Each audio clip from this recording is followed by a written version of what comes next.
Hello and welcome to the CBT Nuggets CCNA Voice Series.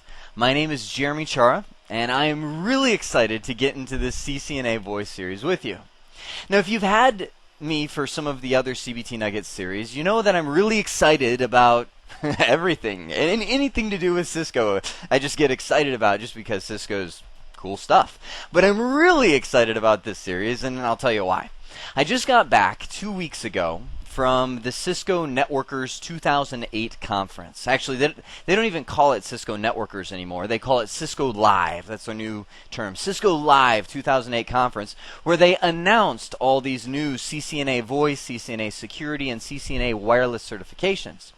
But the problem is, I've known about these certifications for about 2 months prior to this because I've been working on a Cisco Press CCNA Voice book, and I've been writing a book about CCNA Voice. But of course, when you know about stuff before it's announced, you have to sign all these non-disclosures and, essentially sign over rights to your family, like they will become slaves if you tell anyone. So you can't tell anyone. So now I can tell everybody, and CCNA Voice is so much cooler than I had originally imagined. It fills a niche that has long since been missing in the voice program for Cisco. So that's what I want to talk about in this opening nugget. I want to talk about the purpose and requirements for the CCNA Voice. Like, where does this fit in the certification world? Is it valuable?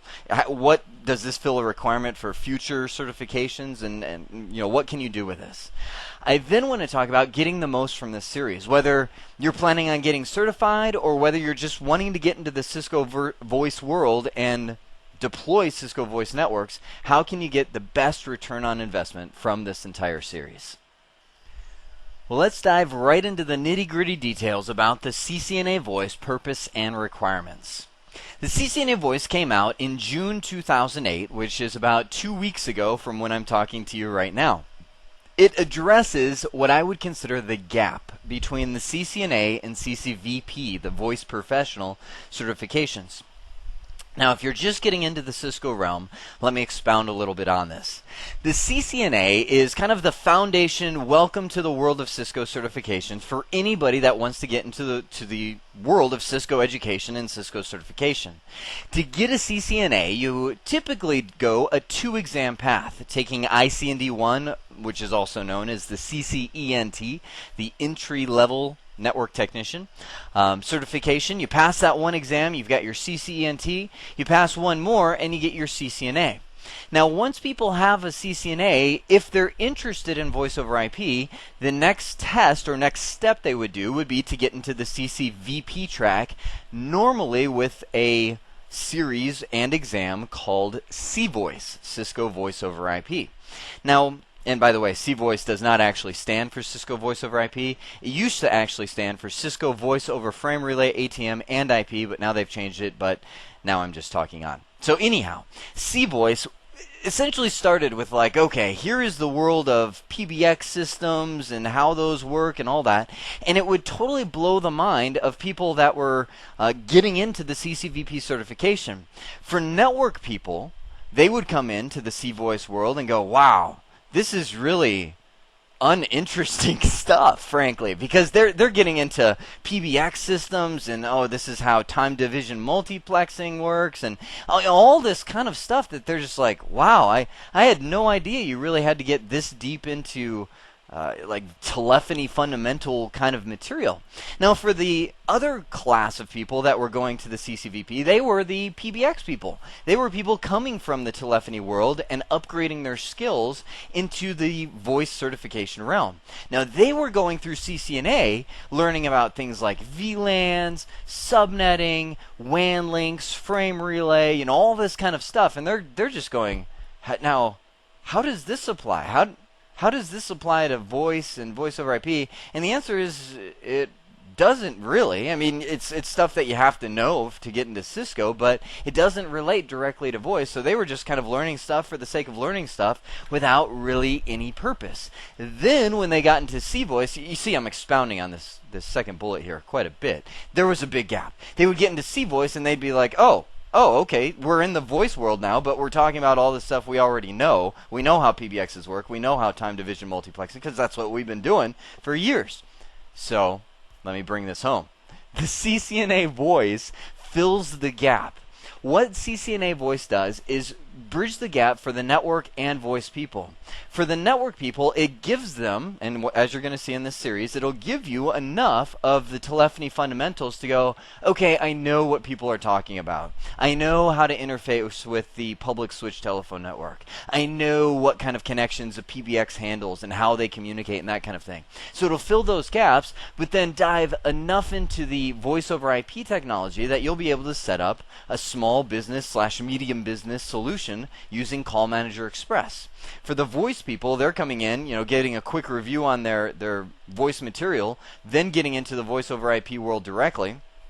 And then when they continue on into the CCVP track, there's a huge foundation that has already been laid for both sets of people that they can just continue right on and go, oh, okay, this is old hat. We've seen this, done that. This all makes sense. It all fits together. So as of June 2009, I'm sure you've already read that, CCNA voice becomes an official prerequisite for CCVP.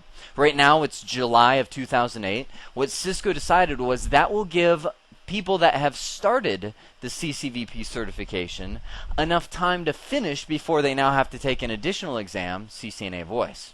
So the aim of CCNA voice, the goal when you have this certification, is that you will be able to design, implement, and manage a voice network of around 200 users. And I say around because that's about the maximum number of users, around 240 or so, maximum users can be handled by the Call Manager Express, or I'm sorry, I can't stop calling it Call Manager. It's been called Call Manager for years and years, and now they've called it the Cisco Unified Communication Manager Express, which is much harder to say, system. So that supports up to around 200 or so users. So that's the goal by the time you have the information needed for CCNA voice.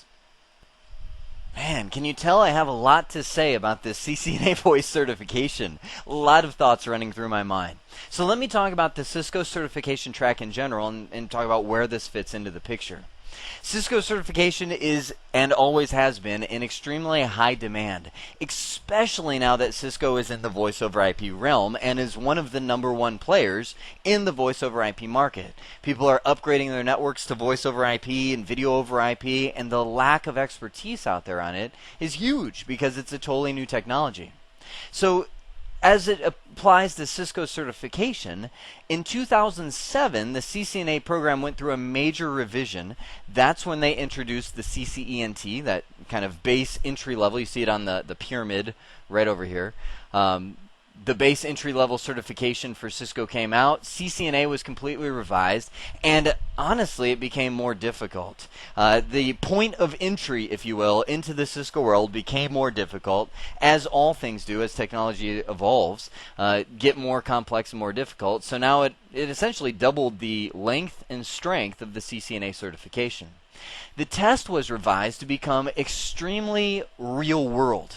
And what I mean by that is Cisco just got tired of this term called a paper CCNA or paper CCNP. You actually usually hear that term as it applies to Microsoft certifications, like a paper MCSE, because that would be somebody who can pass an exam but doesn't really know how to do what the exam says they should be able to do in the real world.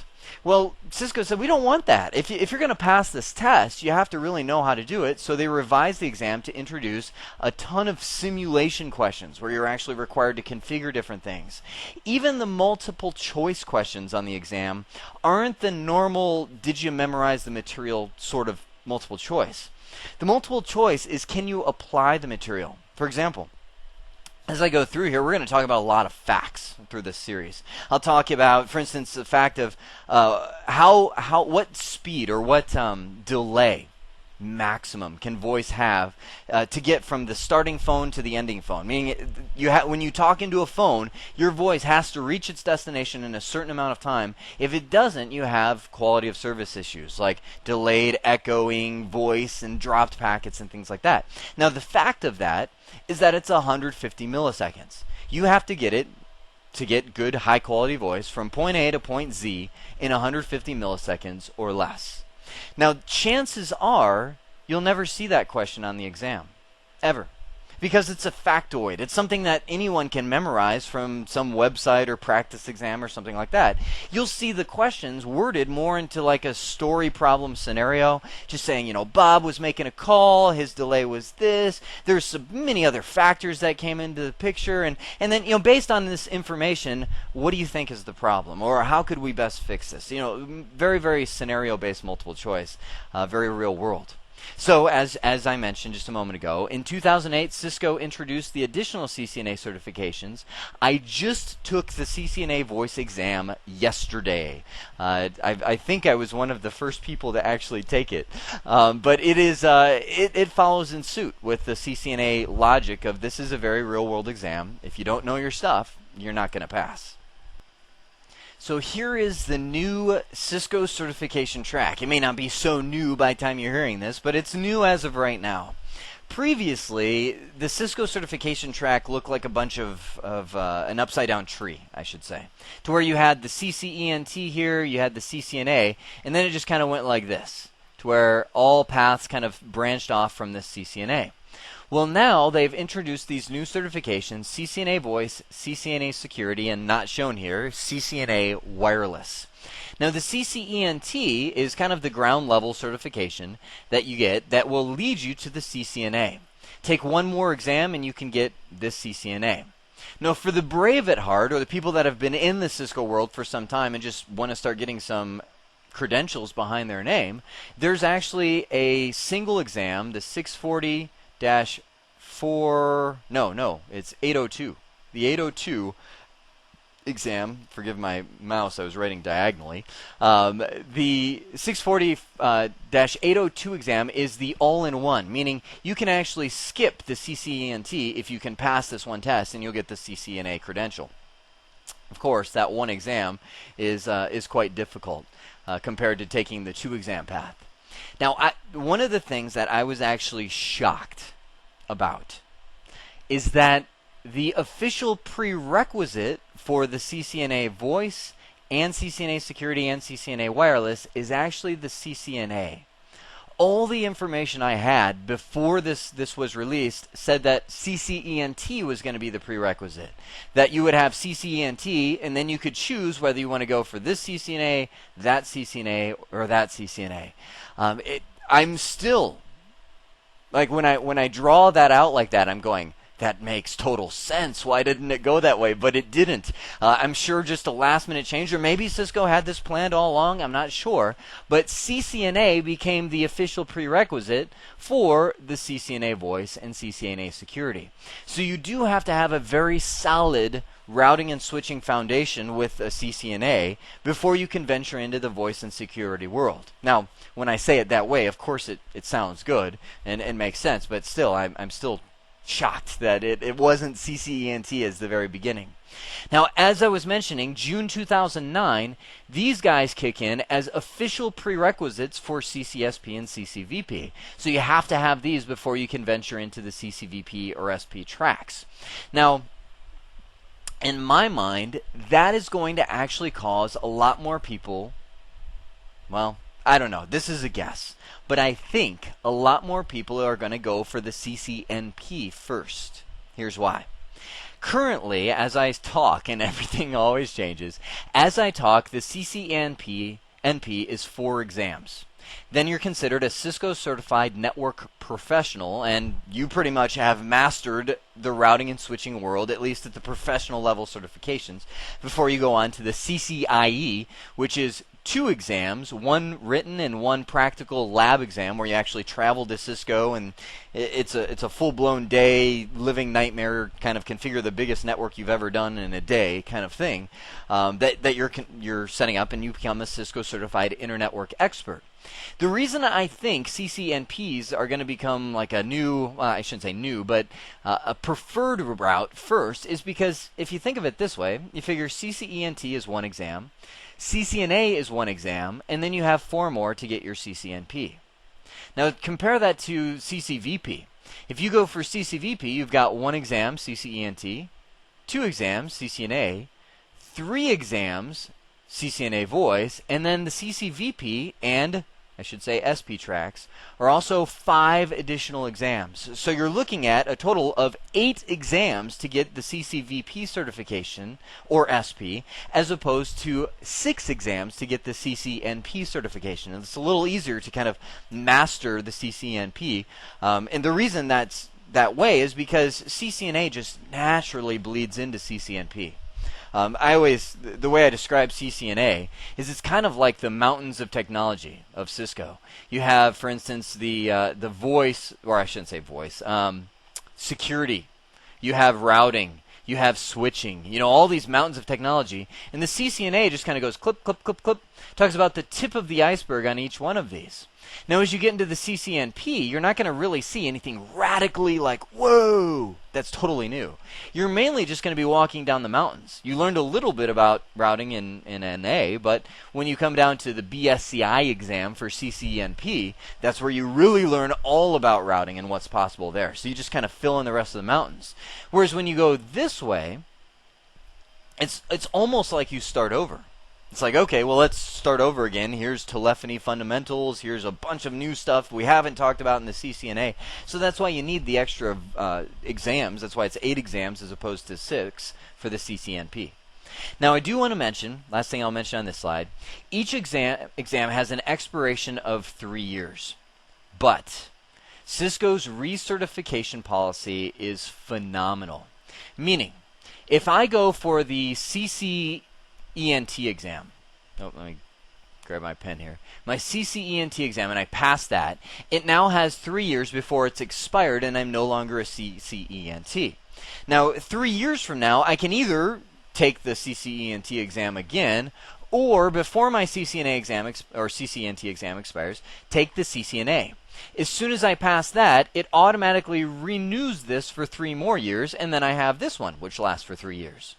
Now, if I decide to go over here and I pass this one, let's say, I passed this one 3 years ago, I passed this one 2 years ago. Well, immediately these both, I'm just scribbling, these both have a shelf life of 3 years. Well, maybe a year later, I then pass the CCNA voice. Well, now this has a shelf life of 3 years, and it automatically renews these guys to where they last for 3 years. The truth is, as you go further on and pass any exams, as you move into the CCVP or NP or SP, it automatically renews all the other lower level certifications. That is awesome.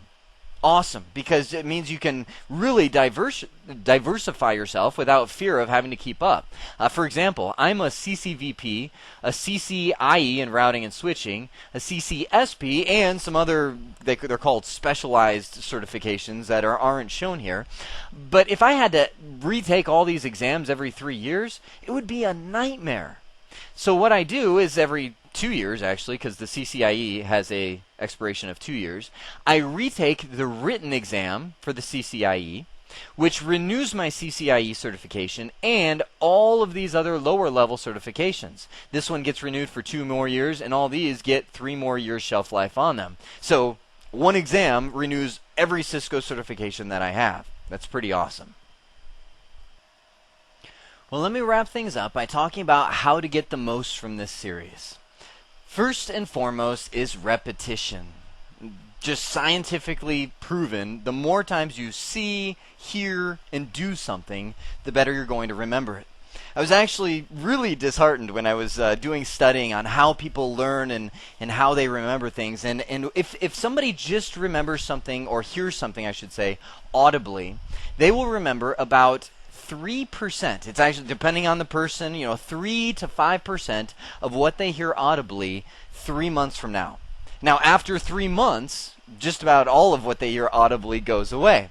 Now, that's disappointing because I do a lot of one-day seminars and things like that. Like, I was just at the Cisco Live conference, did a little 2-hour presentation on voice fundamentals and getting people into the voice over IP world. And people were like, this is great, we love it, it's awesome. And I was thinking, but 3 months from now, I'm going to ask you, and you're going to remember 3% of what I talked about. So as you hear it more and more, the fact is, and from the studies shown, if you hear something 6 times, hear something, see something, do something 6 times, you are going to be remembering that 6 months from now. Now, I'm not saying, when you hit, the last video of this series, you can say, okay, let's start it all over again and go through it 6 more times. Don't do that. By the time you're done, you're going to be like, I never want to hear Jeremy Chara again. I'm so tired of repeating him. But just key stuff. That's what I'm saying. Key stuff. Look at it. See it. Do it again and again. Take notes as you're going through these videos. Either open a Word document next to you or Notepad, or just grab one of those yellow pads. That's what I do. I always love filling up yellow pads and just jot down as you hear some key fact or a configuration. You might write down the configuration. That'll not only help you remember it, but it creates a great cram study sheet if you are interested in certification. This one is going to be rough. Purchasing a lab router. The reason I say it's rough is because if you're used to the CCNA level lab equipment, you're thinking, great, I can do that in like $100 or less. Well, when you get into the voice world, you're looking at all new equipment, all new modules, all expensive stuff. My ideal lab recommendation is that you grab a Cisco 2801 router. It's one of the cheapest all-in-one routers. I'm not going to say the cheapest router, but it is one of the cheapest all-in-one routers that does just about everything that we're going to be doing in this entire series. That should be equipped with a Cisco Unity Express AIM module, which is just a little flash chip version of Unity Express. It's the voicemail system. 2 FXS ports and 2 FXO ports. Now, we're going to be exploring what those ports are in just a moment. But grab that router with that equipment and a Cisco, one or more Cisco IP phones. I'd recommend at least 2 of them, because that way you can get some calls going. One phone is cool, but you can't call anybody with one phone. So, a couple Cisco IP phones. I'm guessing with your eBay savviness or connections, you could probably put this lab together for, I know, hang on, hold your breath.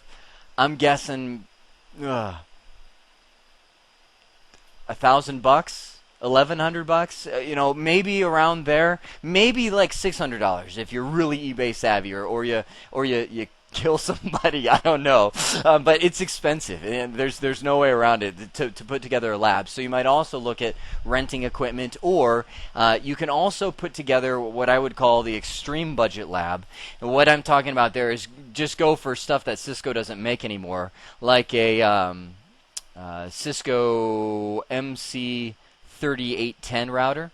That is one of their first voice routers ever. It actually comes with FXS and FXO ports. If you buy it, and you probably get it for $30. But the problem with the MC3810 is that a lot of the commands, the syntax that they use on that, we don't use anymore, and it's not going to support a lot of the features that we need. So you may get it to tinker around with, but again, for a full study material, that's what I would recommend as a lab equipment. I feel bad. Can you tell? I feel totally bad recommending such an expensive lab setup, but I think that's about the only way you can get around it, and that's going to be actually what we use throughout this series as I set things up and place calls and so on. Fourth way to get the most from this series is to dig deeper. When you're getting into this material, you might have something that triggers in your mind. You go, I wonder if if those kind of things happen in your mind. Set it up in your lab, or go online, go to Cisco's website and dig deeper into the syntax and go, well, how much more could I do with that, or how many DSPs do I need? There's a lot of things that you're gonna think of, and you're gonna want to dig deeper. And honestly, that's what I see my job as most of the time, is to not just give you the information and prepare you for the exam, which we're going to do as we go through this series, but my job, what I feel like I do, is to really just get people interested in this, to make it, make this material just go, yeah, this is really interesting. Want to check it out? Go for it, because that's going to be what you do in the real world. Is you have to fire yourself up and get into a lot of deep, cool stuff. Last but not least, wipe the tear from my eye. I recommend that you fall in love. Fall in love with the Cisco technology. You always hear that the person who is best at a job is somebody who loves what they do. And I recommend that as you go through here, you really fall in love with this. Now, I'm not going to tell you it's going to be easy all the time. You're not always going to say, "Oh, that's the most interesting thing ever. I really want to dig deeper. I love this stuff." Sometimes it just doesn't come naturally. What I would say, and this is going to sound really weird, force it. Force falling in love with this material. When I first got into the voice over IP world, I didn't want to go. This was actually years ago. I was at a Cisco learning partner, and they wanted me to write the CCVP curriculum. Cisco actually contracted with them to write their official curriculum, and I said, voice just isn't really interesting to me. And they said, "Well, that's what we're doing." Sorry.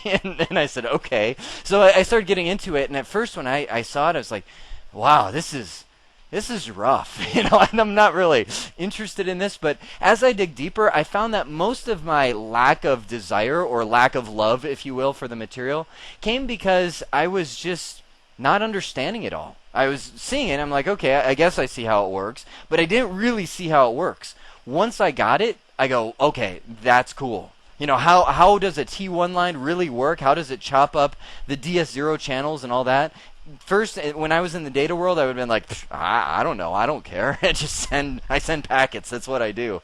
But when I got into this world, and when I learned how it works, I go, wow, now that is cool. Whoever thought of that is brilliant. So that's my nutshell recommendations of how to get the most from this series.